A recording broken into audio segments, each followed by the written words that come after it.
आपने भी सुना होगा फ्यूचर एंड ऑप्शन से लोग लाखों कमा लेते हैं, लेकिन क्या आपको पता है कि जितना बड़ा रिवार्ड है उतना ही बड़ा रिस्क भी। तो वीडियो को एंड तक जरूर देखना। आज हम सिंपल इंग्लिश में समझेंगे कि फ्यूचर एंड ऑप्शंस क्या होते हैं, कैसे काम करते हैं और इनमें इन्वेस्ट करने से क्या फायदा या रिस्क होता है। सबसे पहले एक सिंपल लाइन याद रखो, फ्यूचर एंड ऑप्शंस दोनों डेरिवेटिव्स हैं।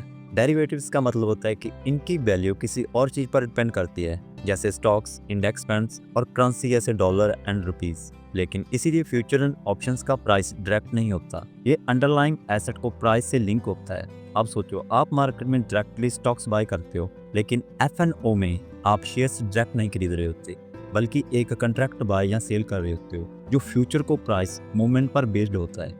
फ्यूचर्स को आप एक पक्का प्रॉमिस समझ लो, मतलब आप और मार्केट आज एक डील कर रहे होते हो कि फ्यूचर में आप फिक्स्ड प्राइस से बाय या सेल करोगे। फ्यूचर में सबसे इंपॉर्टेंट वर्ड है ऑब्लिगेशन, यानी करना ही करना है। एग्जांपल के लिए मान लो आज रिलायंस 2500 पे है और आपको लगता है कि एक मंथ बाद 2700 हो जाएगा, तो आप रिलायंस फ्यूचर्स बाय कर लेते हो। अगर एक मंथ बाद रिलायंस 2700 चला गया तो प्रॉफिट, और अगर 2300 पर आ गया तो लॉस। फ्यूचर्स में प्राइस उल्टा चले चाहे तब भी कंट्रैक्ट फॉलो करना पड़ता है, जहां प्रॉफिट लॉस सिंपल होता है। प्राइस जितना ऊपर उतना प्रॉफिट और जितना नीचे उतना लॉस।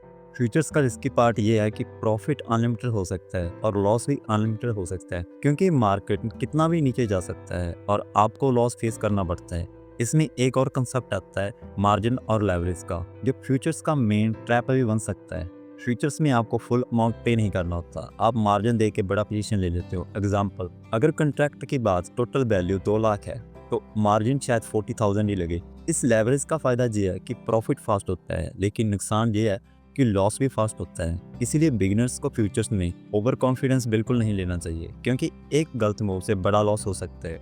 अब आते हैं ऑप्शंस पर। ऑप्शंस का सिंपल मीनिंग है राइट बट नो ऑब्लिगेशन, यानी आपके पास हक होता है पर जबरदस्ती नहीं होती। आप करना चाहो तो करो, नहीं करना चाहो तो छोड़ दो। ऑप्शन का सबसे बड़ा एडवांटेज बायर्स के लिए ये होता है कि लॉस लिमिटेड होता है। ऑप्शंस मेनली 2 टाइप्स के होते हैं, कॉल ऑप्शंस और पुट ऑप्शंस। कॉल ऑप्शंस तब बाय किया जाता है जब आपको लगता है कि प्राइस ऊपर जाएगा। एग्जांपल, मान लो निफ्टी 20,000 पे है और आपको लगता है कि ये 22,400 या 22,500 जा सकता है, तो आप 22,100 का कॉल ऑप्शंस बाय करते हो।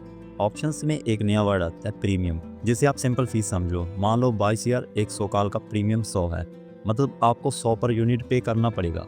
और इंडेक्स ऑप्शंस में लॉट साइज होता है, तो टोटल प्रीमियम्स गुना लॉट साइज। कॉल बाय में अगर मार्केट ऊपर गया तो कॉल का प्राइस बढ़ेगा और प्रॉफिट होगा, और अगर मार्केट नीचे गया या साइड वाइज रहा तो कॉल का प्राइस घट सकता है और लॉस हो सकता है। सबसे इम्पोर्टेंट बात यह है कि ऑप्शन बाइंग में मैक्सिमम लॉस से प्रीमियम होता है, उससे ज़्यादा नहीं, और प्रॉफिट थ्योरेटिकली अनलिमिटेड हो सकता है। पुट ऑप्शंस तब बाय किया जाता है जब आपको लगता है कि प्राइस नीचे जाएगा। एग्जांपल, निफ्टी 22,000 पे है और आपको लगता है कि गिर के 21,700 पर आ सकता है, तो आप 21,900 का पुट ऑप्शंस बाय कर लो। मान लो प्रीमियम 100 है। पुट बाय में अगर मार्केट नीचे गया तो पुट का प्राइस बढ़ेगा और प्रॉफिट होगा, और अगर मार्केट ऊपर गया या साइड वाइज रहा तो प्रीमियम गिर सकता है और लॉस हो सकता है, लेकिन यहाँ भी मैक्सिमम लॉस प्रीमियम तक ही लिमिटेड रहता है। ऑप्शंस में गेम का मेन पॉइंट खरीदने वाले और बेचने वाले का होता है। ऑप्शंस बायर प्रीमियम पे करता है, उसका रिस्क लिमिटेड होता है सिर्फ प्रीमियम तक, और रिवार्ड बिगर हो सकता है। ऑप्शन सेलर्स या राइटर प्रीमियम रिसीव करता है, प्रॉफिट लिमिटेड होता है सिर्फ प्रीमियम, लेकिन रिस्क हाई हो सकता है, कभी कभी अनलिमिटेड भी। इसीलिए बिगिनर्स के लिए पहले ऑप्शंस बाइंग समझना बेटर होता है, क्योंकि सेलिंग एडवांस हाई है और किसी प्लेन के बिना डेंजरस बन सकती है। अगर फ्यूचर्स और ऑप्शंस को सुपर सिंपल कंपेयर करें तो फ्यूचर्स में पक्का कॉन्ट्रैक्ट होता है, ऑब्लिगेशन होती है, मार्केट लेवरेज होता है और लॉस अनलिमिटेड हो सकता है। जबकि ऑप्शंस में राइट होता है, ऑब्लिगेशन नहीं, प्रीमियम पे करना पड़ता है। बाइंग में लॉस लिमिटेड होता है और प्रॉफिट पोटेंशियल अच्छा होता है। एक लाइन में फ्यूचर्स करना ही पड़ेगा और ऑप्शंस करना है तो करो, छोड़ना है तो छोड़ सकते हो। रियल लाइफ एग्जांपल से समझो, मान लो आपको कार लेनी है। फ्यूचर्स में आप डीलर को बोलते हो मैं एक मंथ बाद ये कार 10 लाख में पक्का लूंगा। अब प्राइस इंक्रीज हो या डिक्रीज आपको लेना ही पड़ेगा। ऑप्शंस में आप डीलर को 20,000 दे के बोलते हो मुझे राइट चाहिए कि मैं एक मंथ बाद 10 लाख में ले सकता हूँ, पर अगर नहीं लेना तो छोड़ सकता है, तो मैक्सिमम लॉस 20,000 ही होगा। ऑप्शंस का बैकबोन होता है स्ट्राइक प्राइस और एक्सपायरी। स्ट्राइक प्राइस वो प्राइस होता है जिस पर ऑप्शंस का कॉन्ट्रैक्ट होता है, जैसे 22,100 कॉल या 21,900 पुट। एक्सपायरी ऑप्शंस की लास्ट डेट होती है, एक्सपायरी के बाद ऑप्शंस एक्सपायर हो जाता है।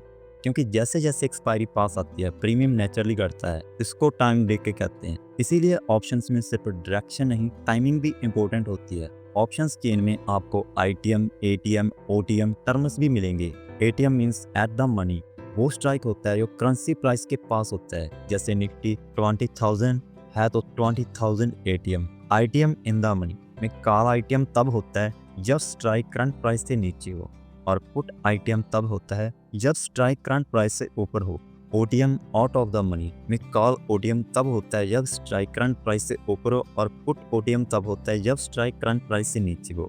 बिगिनर टिप ये है कि एटीएम ऑप्शंस फास्ट मूव करते हैं और ओटीएम चीप लगते हैं, पर इनकी वैल्यू कम हो सकती है। अब बात करते हैं हेजिंग की, क्योंकि एफ.एन.ओ सिर्फ गैम्बलिंग नहीं होता, इसको स्मार्ट तरीके से यूज किया जा सकता है। एग्जांपल, आपके पास ऑलरेडी टीसीएस के शेयर्स हैं और आपको लगता है मार्जिन गिर सकता है, तो आप टीसीएस का पुट ऑप्शंस बाय कर सकते हो।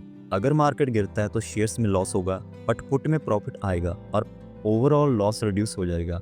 हेजिंग का सिंपल मीनिंग है प्रोटेक्शन या इंश्योरेंस। स्पेकुलेशन का मतलब होता है कि प्रॉफिट के लिए ट्रेड करना। जैसे आपको लगता है कि मार्केट ऊपर जाएगा तो कॉल बाय और नीचे जाएगा तो पुट बाय। लेकिन स्पेकुलेशन में डिसिप्लिन बहुत इंपॉर्टेंट होता है। बिगिनर को कुछ कॉमन मिस्टेक्स अवॉइड करनी चाहिए, जैसे ओवर ट्रेडिंग, हर 5 मिनट में ट्रेड लेना, ओवर लेवरेज, स्मॉल कैपिटल में भी ह्यूज पोजीशन लेना, स्टॉप लॉस ना लगाना, रिवेंज ट्रेडिंग, लॉस के बाद गुस्से में और ट्रेड करना, और टिप बेस्ड ट्रेडिंग, किसी के टिप ब्लाइंडली ट्रेड करना। रिस्क मैनेजमेंट का सिंपल रूल्स फॉलो करो। एक ट्रेड में कैपिटल का छोटा पार्ट रिस्क करो, डेली लॉस को लिमिट फिक्स करो, एंट्री से पहले एग्जिट डिसाइड करो, प्रॉफिट हो तो ग्रीड मत करो, लॉस हो तो एक्सेप्ट करके रुक जाओ, और पहले पेपर ट्रेडिंग प्रैक्टिस करो। फाइनल रिकैप में बस इतना याद रखो, फ्यूचर्स पक्का कॉन्ट्रैक्ट होता है, ऑब्लिगेशन होती है। प्रॉफिट लॉस अनलिमिटेड हो सकता है, ऑप्शंस में राइट है, ऑब्लिगेशन नहीं। कॉल तब जब मार्केट ऊपर जाएगा, पुट तब जब मार्केट नीचे जाएगा। ऑप्शन बाइंग में लॉस लिमिटेड होता है, सिर्फ प्रीमियम तक। ऑप्शन सेलिंग में रिस्क हाई होता है, और एक्सपायरी और टाइम डिके ऑप्शंस का मेजर पार्ट है। अगर आपको आज का वीडियो हेल्पफुल लगा हो तो लाइक करो, शेयर करो और सब्सक्राइब करना मत भूलना, और कमेंट्स में बताओ नेक्स्ट वीडियो में आप क्या समझना चाहते हैं, ऑप्शन चेन, ग्रीक्स या बिगिनर स्ट्रेटजी। मिलते हैं नेक्स्ट वीडियो में, तब तक के लिए धन्यवाद।